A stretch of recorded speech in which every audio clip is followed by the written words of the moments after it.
Você não vai comer isso, mãe. Você já não tem idade para decidir essas coisas. Foi minha filha que disse isso, dentro da minha cozinha. Eu estava com a mão no cadeado que ela tinha instalado na porta. Um cadeado, na minha própria despensa, sem conseguir acreditar no que estava vendo. Mas ela não sabia de uma coisa. De uma coisa que eu já tinha providenciado bem antes daquele dia. E tudo ia mudar. Meu nome é Neuza Aparecida Ferreira. Tenho 72 anos. E essa é a história de como aprendi, tarde e da forma mais dura possível, que às vezes a pessoa que mais te machuca é exatamente aquela que você mais ama. Aquela manhã de agosto era fria do jeito que Curitiba sabe ser fria. O tipo de frio que entra pela fresta da janela e fica. Eu tinha acordado bem, tinha tomado meu remédio, tinha regado as plantas na varanda como faço todo dia. Estava com fome de um biscoito que eu mesma tinha comprado na véspera, guardado no fundo da despensa. Coisa simples, rotina de sempre. Quando puxei a porta da despensa e o cadeado bateu na minha mão, levei um segundo para entender o que estava vendo. Puxei de novo. O cadeado era pesado, daqueles de aço, do tipo que se coloca em portão de obra. Na porta da minha despensa, na minha casa. Rosângela estava encostada na pia, me observando. Quando virei para ela, já estava com os braços cruzados, com aquela expressão que ela tinha desenvolvido nos últimos meses, meio professora, meio juíza, inteiramente convicta de que estava certa. Mãe, a gente já conversou sobre isso. A gente conversou sobre biscoito, eu disse, ainda segurando o cadeado. Não sobre cadeado. Você não tem controle, mãe. O Dr. Henrique mesmo disse que a senhora precisa de disciplina alimentar. O Dr. Henrique disse que eu preciso reduzir açúcar. Não disse que precisa de guarda. Ela suspirou, daquele jeito lento e cansado que significava que ela achava que estava lidando com uma criança difícil. Estou fazendo isso pelo seu bem. Eu soltei o cadeado. Fui até a janela da cozinha e fiquei olhando para o jardim por um momento. As begônias que o Antônio tinha plantado ainda estavam lá, teimosas, mesmo no frio de agosto. Respirei fundo. E então lembrei de uma tarde, muitos anos atrás, quando a Rosângela tinha uns 7 anos e eu fiz um bolo de laranja numa sexta-feira. Ela ficou na beirada da bancada me observando a tarde inteira, perguntando quando ficava pronto, pedindo para lambir a colher. Quando o bolo saiu do forno, eu cortei o primeiro pedaço para ela antes de qualquer coisa. Ela comeu com as 2 mãos, feliz do jeito que criança é feliz, sem motivo grande, só porque tinha bolo e tinha a mãe do lado. Voltei ao agora. A cozinha estava silenciosa. O cadeado continuava lá. Fui para o meu quarto sem dizer mais nada. Sentei na beira da cama. E ali, com as mãos no colo, no frio daquela manhã de agosto, toquei o coador de pano que eu tinha trazido da cozinha semanas antes e guardado na minha cômoda. O coador do Antônio. O mesmo que ele usava toda manhã durante 50 anos de casamento.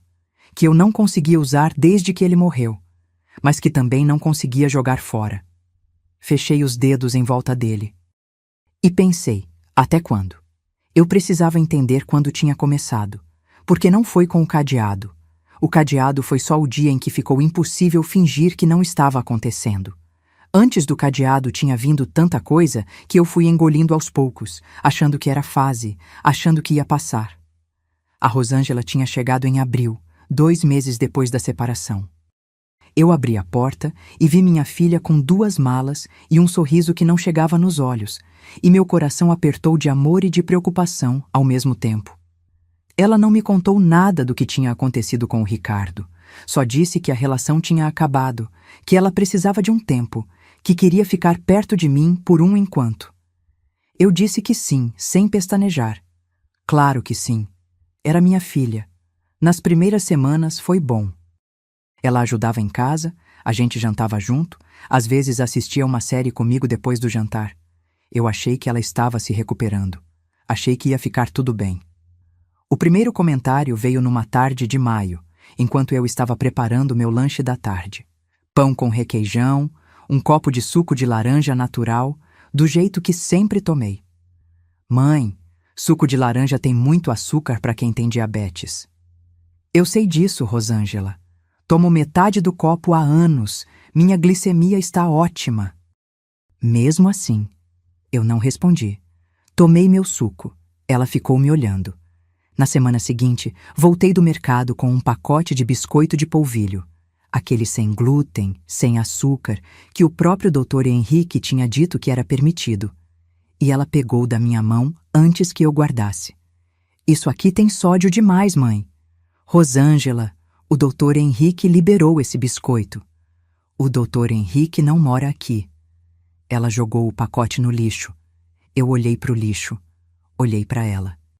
E não disse nada, porque era minha filha, porque ela estava passando por um momento difícil, porque eu ainda achava que era fase. Em junho, as regras chegaram sem ser pedidas. Ela fez uma lista, escrita à mão numa folha de caderno, colada na porta da geladeira, com os alimentos que eu podia comer, os horários das refeições e as quantidades. Café da manhã às 7h30, almoço ao meio-dia em ponto, lanche às 3, só fruta, jantar às 6h30, sem carboidrato. Eu li aquela lista 3 vezes, encostada na pia, e senti alguma coisa se apertar dentro do peito. Não era raiva ainda. Era aquela sensação estranha de estar num lugar que deveria ser seu e, de repente, não reconhecer. Eu não pedi isso, eu disse a ela, quando ela chegou na cozinha. Eu sei, mas precisava ser feito. Eu tenho 72 anos, Rosângela. Sou professora aposentada. Controlei minha diabetes sozinha por 6 anos, sem ninguém me dizer o que fazer. E mesmo assim a senhora não emagrece, mãe. Aquilo cortou diferente, porque não era sobre saúde, nunca tinha sido sobre saúde. Eu dobrei a lista, guardei no bolso do avental, fui pro quarto. E ali, sentada na beira da cama com aquela lista na mão, percebi que minha filha não estava cuidando de mim. Ela estava me administrando. Em julho, as coisas pioraram. Ela passou a ficar na cozinha enquanto eu preparava minha comida, não ajudando, só observando, fazendo comentários sobre quantidade, sobre tempero, sobre o que eu deveria ou não deveria estar comendo. Uma vez peguei um pedaço de queijo para colocar no omelete e ela tirou da minha mão antes que chegasse à frigideira. Gordura saturada, mãe. É um pedaço de queijo. A senhora não precisa disso. Eu fiquei olhando para ela por um longo segundo. Ela estava séria, convicta, completamente segura de que estava fazendo a coisa certa. E eu pensei, minha filha não me enxerga. Ela está olhando para mim e vendo um problema para resolver. Naquela mesma semana, ela convidou a vizinha Dona Teresa. Não a Conceição, que ela sabia que era minha aliada, mas a Dona Teresa do outro lado, aquela que gosta de fofoca, para tomar café. E na frente dela disse, num tom de quem está simplesmente relatando um fato. A minha mãe não consegue se controlar sozinha. É a idade, né? A gente vai perdendo um pouco da capacidade de julgamento. Dona Teresa olhou para mim com aquele olhar de pena que é pior do que qualquer ofensa. Eu sorri. Ofereci mais bolo para ela. Por baixo da mesa, minha mão fechou em torno da borda da cadeira com força suficiente para branquear os nós dos dedos. Mas enquanto a Rosângela falava, eu estava notando outra coisa. Ela estava nervosa. Não do jeito habitual. Era um nervoso diferente, miúdo, que aparecia nas mãos quando ela achava que ninguém estava olhando. Tamborilava os dedos na mesa. Checava o celular mais do que o normal. Tinha alguma coisa acontecendo que eu não sabia ainda. Sorri fino. Ela não viu. Em agosto veio o cadeado. E depois do cadeado veio a pesagem. Ela comprou uma balança de cozinha, daquelas digitais de padaria, e passou a pesar minha comida antes de servir. 150 gramas de arroz, 200 gramas de legume, uma porção de proteína do tamanho da palma da minha mão, que, segundo ela, era o padrão nutricional recomendado. Eu sentava à mesa e olhava para o prato pesado e medido, como se fosse comida de hospital. Uma tarde, com fome ainda depois do almoço, fui até a cozinha buscar uma fruta, uma banana, só uma banana, e ela apareceu no corredor como se tivesse me esperando. Mãe, a senhora acabou de almoçar. Estou com fome. A senhora acha que está com fome? É hábito, não é fome de verdade. Eu olhei para minha filha por um momento longo. 48 anos. A menina que eu amamentei, que aprendi a ler esperando acordar às 3 da manhã para dar de mamar, que levei no colo no hospital quando teve sarampo. Aquela mesma pessoa estava me dizendo que eu não sabia distinguir fome de hábito dentro da minha própria cozinha. Rosângela, eu disse, muito devagar, eu vou pegar uma banana. Mãe, vou pegar uma banana. Passei por ela. Peguei a banana. Comi no quarto com a porta fechada, em pé, olhando pela janela para o jardim, sentindo uma mistura de vitória e humilhação que não sei bem como nomear. Naqueles dias, liguei para Conceição mais do que o normal. Ela vinha me visitar quando a Rosângela estava na faculdade e a gente tomava café na varanda. Um café que eu fazia do meu jeito, forte, com açúcar, do jeito que sempre tomei. E eu contava o que estava acontecendo. Conceição ouvia com aquela expressão dela de quem está juntando peças. Ah, Neuza, isso não é cuidado, ela disse numa dessas tardes. Cuidado não precisa de cadeado. Eu sabia disso. Sabia desde o primeiro dia. Mas saber não tornava mais fácil aceitar que a pessoa que estava me fazendo aquilo era minha filha. Ela está passando por um momento difícil, eu disse. Ela está passando o momento difícil dela em cima de você. Conceição respondeu. Fiquei quieta. Olhei para o jardim. As begônias do Antônio balançavam no vento frio de agosto, teimosas como sempre. E ali, naquela varanda, tocando a borda da xícara de café, pensei no Antônio. Pensava nele sempre, mas naquele momento de um jeito específico. Pensava no que ele diria se estivesse vendo aquilo. Antônio era homem de poucas palavras, mas quando falava, era certeiro. Ele teria olhado para a situação, olhado para mim e dito alguma coisa simples e direta que cortaria o nó de uma vez. Sorri sozinha para a lembrança dele. E então, olhei para o coador de pano que estava dentro da minha bolsa. Eu tinha começado a carregar comigo, sem saber bem por quê, e algo se assentou dentro de mim. Eu ainda não sabia o que ia fazer, mas sabia que algo tinha que mudar. No início de setembro, Rosângela convocou uma reunião. Mandou mensagem para o grupo da família, primos, tios, a sobrinha Cláudia em Londrina, dizendo que queria conversar sobre a saúde da mãe, num domingo à tarde. Eu soube pela Cláudia, que me ligou antes. Tia, o que está acontecendo aí? Ela perguntou, a voz preocupada. Sua prima está com umas ideias, eu disse. Que ideias? Você vem no domingo e vê. Cláudia veio, viajou 400 quilômetros de Londrina para estar ali, e eu amei ela por isso.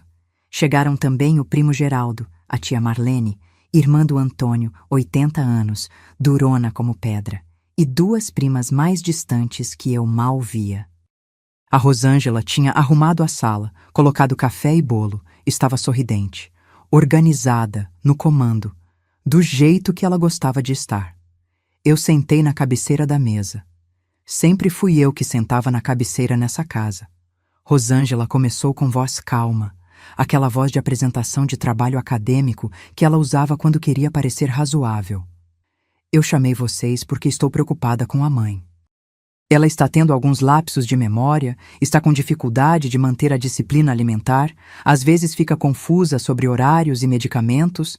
Eu nunca confundi meu medicamento. Eu disse, mãe, deixa eu terminar. Pode terminar. Mas isso que você disse não aconteceu.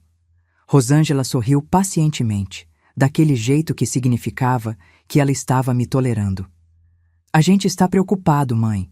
A família está preocupada. Eu acho que a senhora deveria considerar uma rotina mais supervisionada, talvez uma cuidadora durante o dia.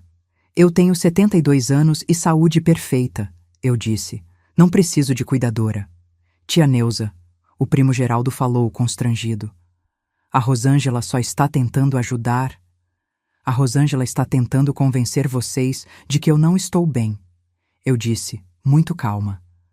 Porque se eu não estou bem, alguém precisa tomar decisões por mim.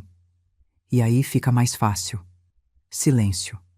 Rosângela olhou para mim com aquela expressão de quem não esperava resistência.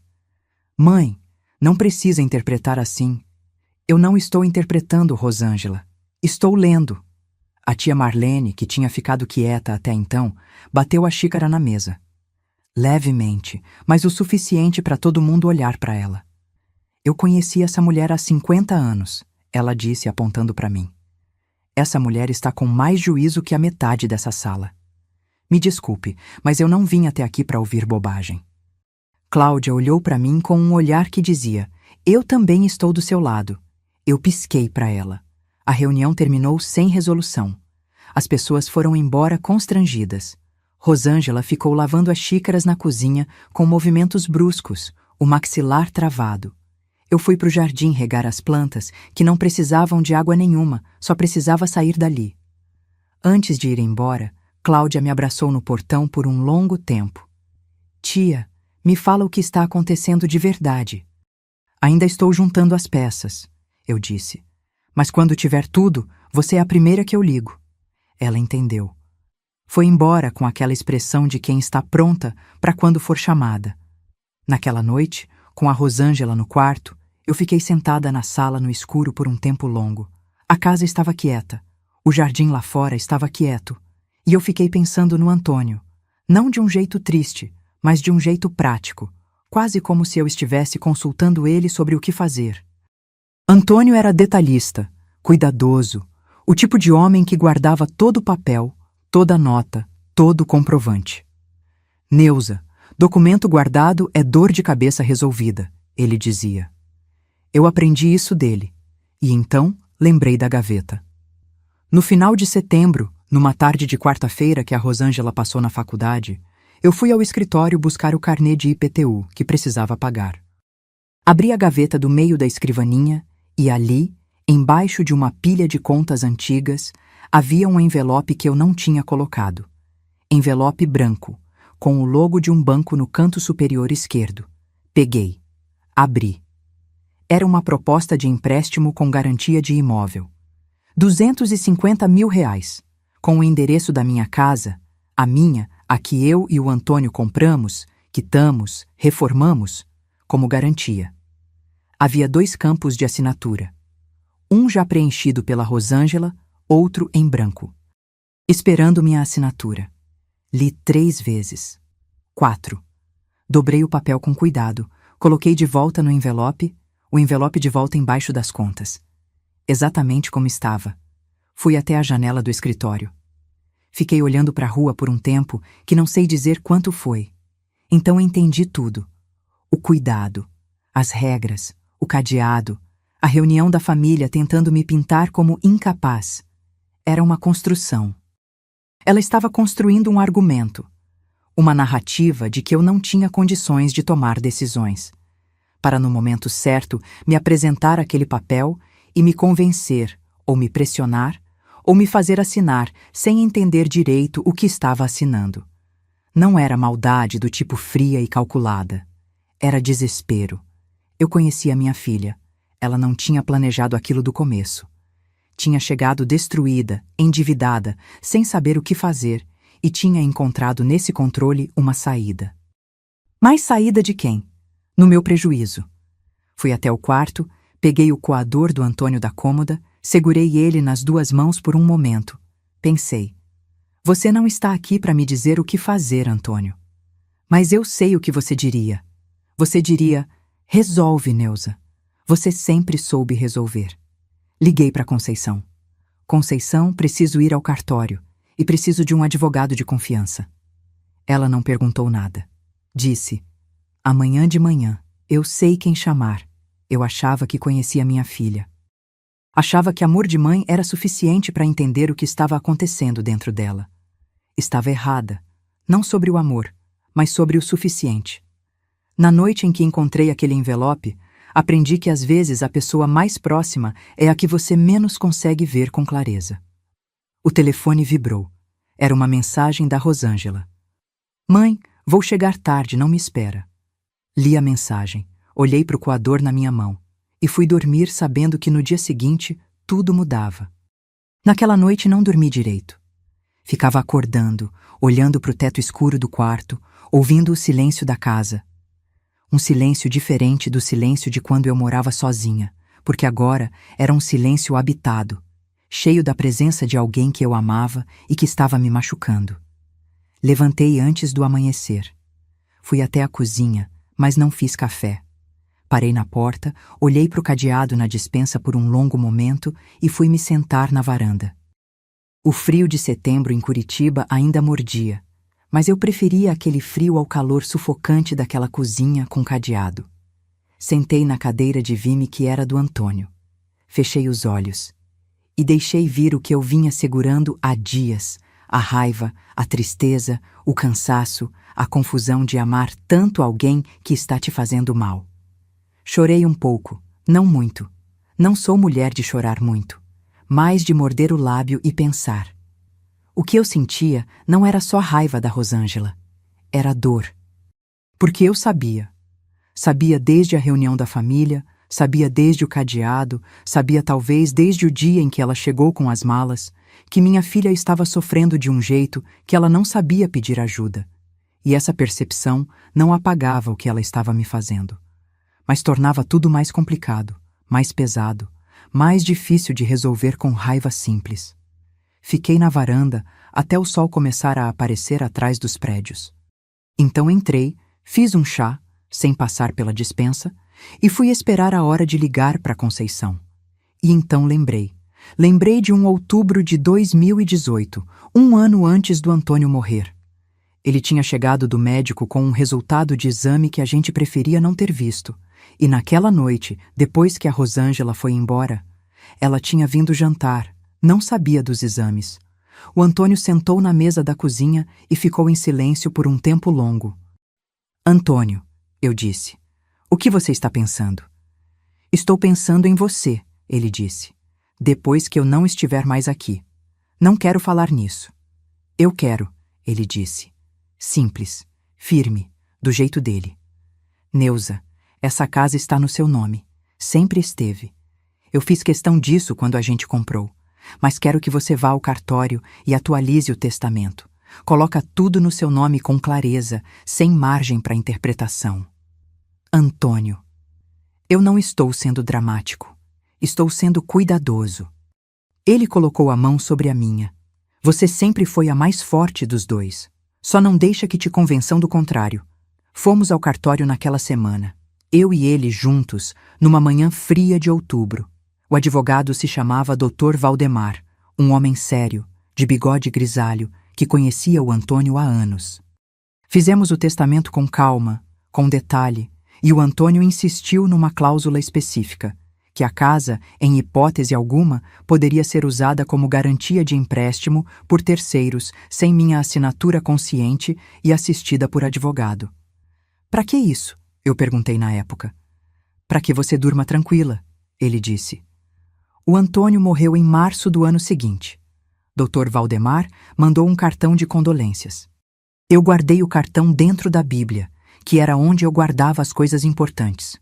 E nos 5 anos seguintes, nunca precisei pensar naquele testamento, naquela cláusula, naquele detalhe que Antônio tinha insistido em colocar. Até agora. Voltei ao presente. O chá estava frio na xícara. Peguei o cartão do Dr. Valdemar na Bíblia. O número estava ali, manuscrito na tinta preta do Antônio. Não era o número dele, era o número do cartório. Mas Conceição ia saber como chegar no Dr. Valdemar. O celular vibrou. Mensagem da Rosângela, já de manhã. Mãe, hoje tenho nutricionista às 4.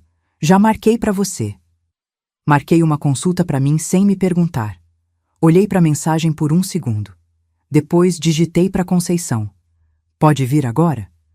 Conceição chegou em 20 minutos, como sempre, com aquela energia de quem não precisa de explicação longa para entender que é hora de agir. Eu mostrei o envelope do banco. Ela leu uma vez, dobrou, devolveu para mim. Valdemar ainda atende no centro, ela disse. Eu tenho o número novo dele. Como você tem o número do meu advogado? Porque ele é também o advogado da minha cunhada, ela disse, com aquela praticidade dela que eu sempre amei. Vamos hoje? Hoje. Fomos naquela manhã mesma, de ônibus, porque eu não queria pegar o carro. Queria o trajeto, queria o tempo de pensar. Conceição ficou quieta do meu lado, o que era o máximo que eu podia pedir. O centro de Curitiba estava movimentado naquela quinta-feira de setembro. Sol tímido, vento ainda frio, as pessoas andando depressa na calçada. O escritório do Dr. Valdemar ficava num sobrado na Rua 15, terceiro andar, sem elevador. Subi as escadas devagar, Conceição atrás de mim. A placa de bronze na porta ainda tinha o mesmo nome. Entrei. Ele estava mais velho. 8 anos tinham passado. Mas os olhos eram os mesmos, atentos, sérios. Quando me reconheceu, levantou da cadeira. Dona Neuza. Quanto tempo? Muito tempo, Dr. Valdemar. Preciso da sua ajuda. Sentei, coloquei o envelope na mesa e comecei a contar tudo do começo, sem pressa. O cadeado, as regras, a reunião de família, o envelope com a proposta de empréstimo. Ele ouvia sem interromper, fazendo anotações no bloco. Quando terminei, ele ficou quieto por um momento, olhando para o envelope. O testamento que o Sr. Antônio fez ainda está válido? Eu perguntei. Está. E a cláusula que ele insistiu em colocar é exatamente o que protege a senhora agora. Ele juntou as mãos sobre a mesa. Dona Neuza, o que a senhora quer fazer? Quero atualizar o testamento.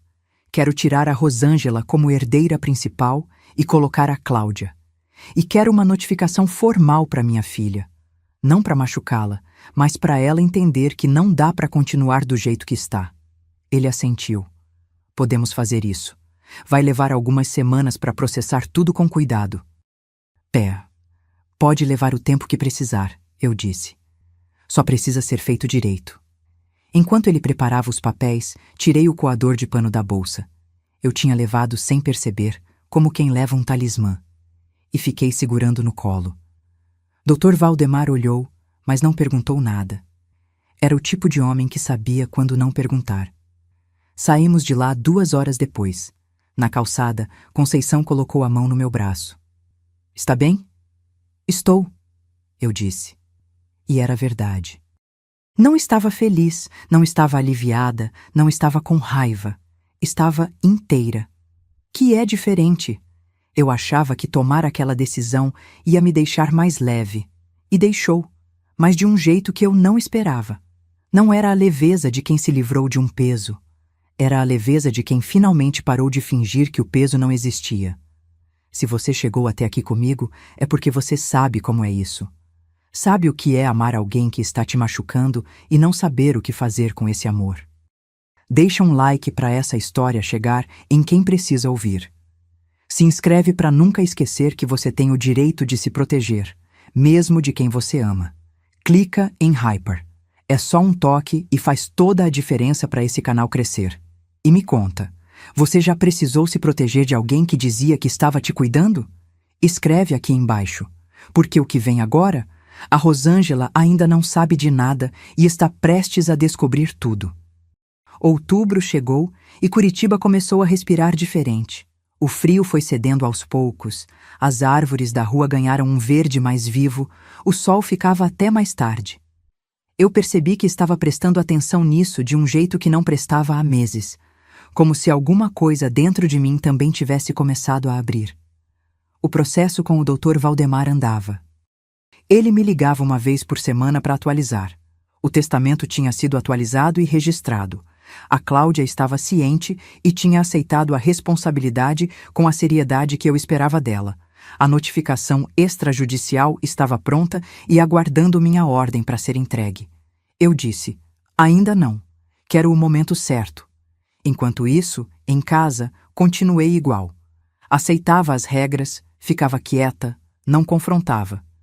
Mas estava diferente por dentro. Não era mais aquela sensação de estar engolindo sapo sem saída. Era a calma de quem sabe que está segurando uma carta boa e aguarda a hora de jogar. A pasta que eu tinha montado cresceu. Comecei a fotografar o cadeado toda semana, com data visível no celular. Guardei os bilhetes que a Rosângela deixava na geladeira com as regras alimentares. Anotei num caderno as datas e o que acontecia. Não com raiva, com precisão, do jeito que aprendi a fazer nas décadas de magistério, quando precisava documentar ocorrências de aluno. Evidência é evidência. Antônio me ensinou isso. Numa tarde de outubro, a Rosângela chegou da faculdade diferente. Mais agitada, mais acelerada. Ficou no telefone por quase 1 hora no quarto com a voz baixa e quando saiu estava com aquela tensão nos ombros que eu tinha aprendido a reconhecer. Fez o jantar em silêncio, comeu rápido, foi para o quarto cedo. Na manhã seguinte, ela anunciou que ia passar o fim de semana fora. Uma conferência acadêmica em São Paulo, sairia na sexta à tarde e voltaria no domingo à noite. Eu disse, ótimo, aproveita. Ela saiu na sexta com uma mala de mão. Eu fiquei na janela vendo o táxi sumir na esquina. Então peguei o celular e liguei para Cláudia. Sobrinha, pode vir no sábado? Já estou arrumando a bolsa, ela disse sem hesitar. Cláudia chegou no sábado de manhã cedo, de carro, com aquele seu jeito expansivo de quem ilumina o ambiente só de entrar. Eu já tinha o café pronto, feito do meu jeito, forte, com açúcar, sem pesagem, sem cadeado, porque a Rosângela estava em São Paulo e a despensa era minha. A gente sentou na varanda e eu contei tudo, do começo ao fim, mostrando a pasta, os registros, a cópia do documento do empréstimo que eu tinha tirado antes de devolver o envelope ao lugar. Cláudia ouviu tudo sem interromper. Quando terminei, ela ficou quieta por um momento. Tia, ela disse devagar, você está bem? Estou, mas preciso da sua ajuda. Pode falar. Quando eu der o sinal, preciso que você venha. Pode ser em cima da hora, pode ser num dia de semana. Preciso que você esteja disponível. Estarei, ela disse. Simples assim.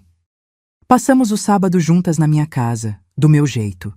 Comemos o que quisemos, no horário que quisemos, ouvimos música na sala, eu mostrei as fotos antigas do Antônio que a Cláudia não conhecia.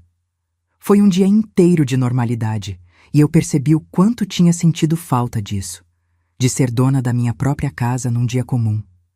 Na manhã de domingo, antes de Cláudia ir embora, ela me abraçou na porta. Tia, só uma coisa, ela disse. Você vai dar uma chance para ela entender o que fez antes de tudo isso? Fiquei quieta. Não agora, eu disse por fim. Agora, ela precisa entender o que acontece quando você trata sua mãe como se fosse um problema seu para resolver. Depois, a gente vê o que vem depois disso. Cláudia assentiu. Ela entendeu. Na segunda-feira, com a Rosângela de volta e tudo voltando à rotina sufocante de sempre, liguei para o Dr. Valdemar. Pode preparar a notificação para entrega, eu disse. Preciso que seja numa quinta-feira. Ela sai às 7 da manhã e volta às 6 da tarde. Quero ter o dia inteiro. Tudo certo, dona Neuza, ele disse. Semana que vem? Semana que vem. Desliguei. Fui até a cômoda do quarto e peguei o coador de pano. Fiquei olhando para ele nas mãos por um momento. Antônio tinha escolhido esse coador porque dizia que café de papel filtro era café de quem tem pressa, e ele nunca tinha pressa para uma coisa boa. Eu tampouco. Guardei o coador de volta. Fui regar as plantas e esperei. A quinta-feira escolhida foi dia 14 de novembro. Céu limpo, sol de primavera, o tipo de manhã que Curitiba guarda para as vezes em que quer se desculpar pelo inverno longo. Vi a Rosângela sair às 7:02. Esperei o táxi virar a esquina. Então liguei para o serralheiro, um rapaz chamado Jonas, indicação do Conceição, sério e rápido, e disse que podia vir. Jonas chegou às 8. Trocou as 2 fechaduras da entrada, a do portão e a da porta principal, em menos de 40 minutos. Me entregou 3 conjuntos de chaves novas. Paguei em dinheiro, agradeci, ele foi embora. Fiquei na sala com as chaves novas na mão. Então liguei para Cláudia. É hoje. Estou saindo agora, ela disse. Enquanto esperava, organizei o envelope que o Dr. Valdemar tinha preparado, a notificação extrajudicial, a cópia do testamento atualizado e uma folha escrita à mão por mim, com a cópia da proposta de empréstimo grampeada. Coloquei tudo dentro, fechei. Escrevi no envelope, com minha letra de professora, Rosângela. Cláudia chegou ao meio-dia, depois de 4 horas de estrada. Eu tinha feito almoço, Arroz, feijão, frango, salada, sem pesagem, sem regra nenhuma, e a gente comeu juntas na cozinha com a despensa aberta, porque eu tinha tirado o cadeado logo depois que Jonas foi embora. Joguei o cadeado no lixo. Como você está? Cláudia perguntou. Tranquila, eu disse. E era verdade. Passamos a tarde conversando baixo na sala. Às 5h30, Cláudia foi para a varanda ficar de olho na rua. Às 6h08, ela entrou. O táxi dela está virando a esquina. Eu já estava de pé. Peguei o envelope. Fui até a janela da sala, a janela grande que dá para a rua, e abri. Ouvi a chave dela na fechadura. Uma vez. Duas. A confusão quando percebeu que não entrava. O barulho do portão sendo sacudido. Então a voz dela. Mãe? Mãe, a fechadura travou. Eu me aproximei da janela. Rosângela estava no portão, mala de mão no chão, cara de quem ainda não entendeu. Quando me viu na janela, abriu a boca para dizer alguma coisa, mas eu estendi o envelope antes que ela falasse. Isso é para você, eu disse. Ela pegou o envelope com a expressão fechada de quem está tentando controlar a situação. Abriu ali mesmo, na calçada. Li no rosto dela o momento em que entendeu. Não de uma vez, foi em camadas, como sempre é quando a realidade bate de verdade. Primeiro, a notificação. Depois, o testamento. Depois, a cópia da proposta de empréstimo com minha nota à mão. Mãe, a voz saiu pequena, diferente. Mãe, eu posso explicar. Você tem 30 dias para retirar seus pertences conforme consta na notificação, eu disse. O Dr. Valdemar é quem coordena. O número está no papel. Mãe, pelo amor de Deus, me deixa entrar pra gente conversar. Não hoje, Rosângela. Mãe, a voz dela quebrou. Eu sei que eu errei, eu sei. Mas você não pode fazer isso. Você é minha mãe. Fui sua mãe todos os dias da sua vida, eu disse. E a voz saiu firme, mais firme do que eu esperava. E em nenhum desses dias eu trancaria a despensa da sua casa com cadeado, pesaria sua comida ou tentaria te convencer de que você era incapaz para poder usar seu patrimônio como garantia de empréstimo. Ela fechou os olhos. Uma lágrima desceu. Depois outra. Quanto você deve? Eu perguntei. Ela abriu os olhos. Me olhou. 180 mil. Ela disse baixinho. O Ricardo... Eu sei o que o Ricardo fez. A Cláudia me contou. Então você entende que eu estava desesperada? Entendo que você estava desesperada. Não entendo como isso te deu o direito de me tratar do jeito que você me tratou. Ela não respondeu. Ficou olhando para mim com aquela expressão que eu não via há décadas. A mesma de quando ela tinha uns 10 anos e tinha feito alguma coisa errada e sabia bem, que não tinha defesa. Rosângela, eu disse mais devagar, eu te amei toda a sua vida. Continuo te amando, mas amor não é o mesmo que aceitar tudo. Você vai precisar resolver sua situação do jeito certo, sem usar a minha casa, sem me tratar como se eu fosse um problema seu. Quando você estiver pronta para isso, a gente conversa. Ela assentiu. Pequena, com a mala no chão, o envelope na mão, lágrimas descendo sem que ela tentasse esconder. Fechei a janela. Fui até a cozinha. Sentei. Cláudia veio atrás de mim, sentou do meu lado, não disse nada. Fiquei ouvindo o silêncio da casa por um tempo. Lá fora, depois de alguns minutos, ouvi o som de um táxi sendo chamado. E depois, silêncio de novo. Está bem? Cláudia perguntou. Não, eu disse. Mas vai ficar. Ela colocou a mão sobre a minha. Ficamos assim por um tempo, eu e minha sobrinha, na cozinha da minha casa, com a despensa aberta e as chaves novas na mesa. Aquela noite foi longa. Cláudia dormiu no quarto de hóspedes e eu fiquei acordada até tarde, olhando para o teto, sentindo aquilo que eu sabia que ia sentir, mas não tinha me preparado direito para sentir. O vazio. Não arrependimento de ter feito. Arrependimento de ter chegado aqui, de que as coisas tivessem chegado a esse ponto, de que minha filha tivesse escolhido aquele caminho. Chorei um pouco, não muito. Depois parei, porque chorar não resolvia. e peguei o coador de pano da cômoda e fiquei segurando no escuro, do jeito que às vezes segurava a mão do Antônio quando não conseguia dormir. Você sabia que ia chegar aqui, Antônio? Eu pensei.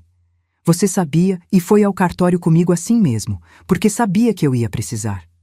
Fechei os olhos e, finalmente, dormi.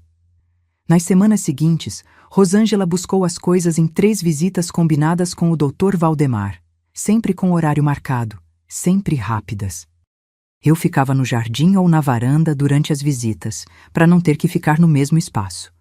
Ela não tentou conversar, respeitou, e eu respeitei de volta. A Conceição ficava sabendo de tudo e vinha me visitar quase todo dia. Trazia pão da padaria, tomava café comigo na varanda, falava de outras coisas, do neto que tinha começado a andar, da novela que estava passando, do tempo que finalmente estava melhorando. Ela sabia que o que eu precisava era de normalidade, de dias comuns. E os dias foram passando. Fui recuperando a casa, não só fisicamente, mas emocionalmente. Cozinhava o que queria, dormia quando queria. Acordava sem ansiedade de saber o que a Rosângela ia achar do meu café da manhã. Pequenas liberdades que eu tinha esquecido que existiam. Mas a Rosângela estava no meu pensamento todo dia. Não de um jeito pesado, mas como uma presença. Eu me pegava pensando nela enquanto regava as plantas, enquanto assistia televisão, enquanto passava pela porta do quarto que tinha sido dela por meses. Pensava não na Rosângela dos últimos meses, controladora, dura, desesperada, mas na Rosângela de antes, na menina, na filha. Em dezembro, Cláudia me ligou com uma notícia que eu não estava esperando. Tia, soube pela prima Fernanda que a Rosângela está dando aulas particulares nos fins de semana. Está morando num quarto no Cajuru, pagando as dívidas aos poucos. Uma pausa. Ela está sozinha, tia. De verdade sozinha. Fiquei quieta. Ela está bem? Perguntei. Acho que está sobrevivendo, Cláudia disse. Que é diferente de estar bem. Desliguei o telefone e fui sentar na varanda. O dezembro de Curitiba estava quente naquele dia, uma brisa boa, as begônias do Antônio floridas de um vermelho que parecia impossível para uma planta tão velha. Fiquei pensando na Rosângela no quarto alugado no Cajuru, sozinha num fim de semana de dezembro, enquanto a cidade se enchia de luzes de Natal, dando aula particular para pagar dívida de ex-marido, sem me ligar, porque sabia que tinha cruzado uma linha. Não senti satisfação. Queria sentir. Seria mais simples.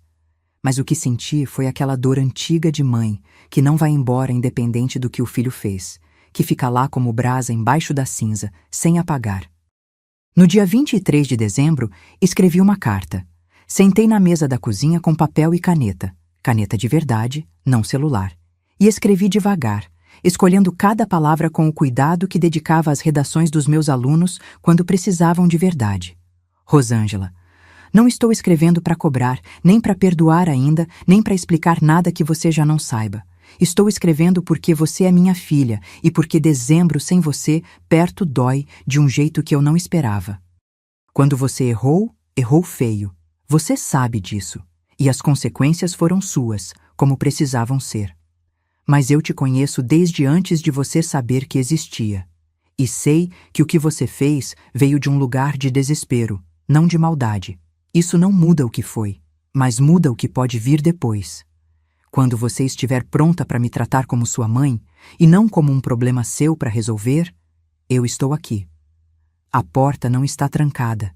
Essa fechadura é minha, e eu decido quando abre. Mãe, dobrei a carta. Coloquei num envelope. Liguei para Cláudia. Você consegue entregar isso para ela pessoalmente amanhã? Consigo, ela disse, sem perguntar o que era. Na manhã de 25 de dezembro, acordei cedo, antes do sol. Fiz café, do meu jeito, forte, sem medir, e fui para a varanda ver o amanhecer. Curitiba estava quieta naquela hora, o tipo de silêncio que a cidade guarda só para quem acorda antes dela. Fiquei pensando que há 1 ano, naquele mesmo dia, a Rosângela tinha vindo jantar aqui. Tínhamos comido bacalhau, assistido televisão. Ela tinha ido embora às 10 da noite. 2 meses depois, ela voltaria com as malas. E tudo que veio depois disso. Às 9 da manhã, a campainha tocou. Fui até a porta sem pressa. Abri. Rosângela estava na calçada. Sem mala, sem papel, sem discurso preparado. De vestido simples, cabelo preso do jeito que usava quando era menina, olhos inchados de quem não dormiu ou chorou a noite inteira, ou as duas coisas. Nas mãos, segurava a carta que eu tinha mandado, dobrada e redobrada, como se tivesse lido muitas vezes. A gente ficou se olhando por um momento. Mãe, ela disse, e a voz saiu pequena, crua, sem nenhuma das camadas de professora universitária ou filha controladora ou mulher que sabe mais. Era só a voz dela. Eu errei muito. Errou, eu disse. Não tenho desculpa. Eu sei que não tenho. Não tem. Ela fechou os olhos. 2 segundos. Então abriu e me olhou de frente. Eu tive medo, ela disse. Quando o Ricardo foi embora e levou tudo, eu entrei em pânico. Vim pra cá achando que ia conseguir controlar alguma coisa, porque tudo na minha vida tinha saído do controle. E fiz de você o lugar onde eu despejei tudo isso. A voz tremeu. Não tem como justificar, mas é o que aconteceu. Fiquei olhando para ela. Minha filha de 48 anos, na calçada da minha casa no Natal, sem escudo nenhum. Entra, eu disse. Ela entrou. Ficou parada na sala, olhando para casa como quem está vendo um lugar que foi seu e agora precisa de permissão para estar. Eu fui para a cozinha. Peguei o coador de pano da cômoda. Tinha trazido para o quarto de volta na noite anterior, sem saber bem por quê, como se soubesse que ia precisar. Coloquei a chaleira para esquentar. Abri a despensa, sem cadeado como estava desde novembro, e peguei o café. Medi no olho, do jeito que sempre fiz, do jeito que o Antônio fazia. A Rosângela apareceu na porta da cozinha. Ficou me observando coar o café, o pano velho tingido de anos de uso, o cheiro tomando a cozinha aos poucos. Esse é o coador do pai, ela disse baixinho. É. Ela ficou quieta um momento. Você voltou a usar? Hoje sim. Ela não disse mais nada. Sentou na cadeira de sempre, a cadeira dela de criança, adolescente, adulta, e ficou olhando para as mãos enquanto o café passava. Servi 2 xícaras. Sentei do lado dela. A gente tomou café em silêncio por um tempo, ouvindo a cidade lá fora acordando devagar no Natal. Eu vou pagar as dívidas, ela disse por fim. Sozinha, sem usar nada seu. Eu sei que vai. E eu quero... Ela parou. Respirou. Eu quero aprender a pedir ajuda do jeito certo, se você ainda quiser me ajudar algum dia. Olhei para minha filha. Pensei em tudo que tinha acontecido naqueles meses. A humilhação, o cadeado, a reunião de família, o envelope do banco, as fechaduras trocadas, as noites longas. Pensei também em tudo antes disso. 48 anos de uma pessoa que eu conheço desde antes de existir. Perdoar não é esquecer, eu disse. E confiar de novo vai levar tempo. Muito tempo. Eu sei. Mas você é minha filha. Isso não muda. Ela fechou os olhos. Quando abriu, estavam molhados. A gente terminou o café. Eu me levantei, fui até a janela, olhei para o jardim do Antônio. As begônias vermelhas no calor do Natal, teimosas como sempre. Sorriei para elas. Você sabia, Antônio. Você foi ao cartório comigo porque sabia. E deixou o coador porque sabia que eu ia precisar dele de volta um dia. Virei para Rosângela. Você vai ficar pro almoço? Ela me olhou com aquela expressão, surpresa, aliviada, ainda com medo de acreditar. Vou, ela disse. 72 anos me ensinaram que força não é não cair. É saber quando se levantar, como se levantar e, quando necessário, quem levantar junto. A Rosângela tinha muito a aprender ainda. Eu também. Mas era Natal, o café cheirava ao Antônio e a despensa estava aberta. Era o suficiente para começar. Essa história acabou, mas tenho certeza que vai ficar com você. Se ela te tocou, deixa um like. Isso me ajuda a continuar trazendo histórias assim. E me conta, o que mais te marcou? Foi o cadeado? Foi a carta? Foi o café do coador? Escreve aí embaixo. Tem muitas outras histórias de mulheres fortes esperando por você aqui. Se inscreve e clica em hypar para não perder a próxima.